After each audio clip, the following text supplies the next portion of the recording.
Une autre solution, si tu n'as pas envie de faire ça, tu peux utiliser Mistral, qui est français. Donc, où tu as quand même les données qui restent en Union Européenne avec un niveau de normes qui est beaucoup plus élevé qu'aux États-Unis. Donc, il y a parfois certains clients qui vont être sensibles au fait, mais si vous voulez, on peut utiliser Mistral, comme ça c'est français, ça reste en France, c'est des serveurs français, etc. Est-ce que ça vous convient? Parfois ça suffit, parfois non. Et parfois c'est encore trop sensible. Et donc même le DPA, etc., ils veulent pas, ils disent que bah, si jamais Donald Trump demain il veut récupérer leurs données, il peut.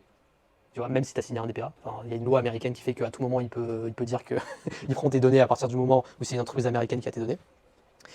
C'est vraiment les cas extrêmes ça, hein, que je te parle. En général, ça va plus être le cas dans la santé, dans la défense, les trucs comme ça. Bon bah là tu peux toujours, en fait, ce qu'on appelle utiliser des modèles d'IA, de ChatGPT, etc., en open source, donc qui sont open source, qui sont en local, et donc là, la donnée, si tu veux, elle reste dans le bâtiment, quoi.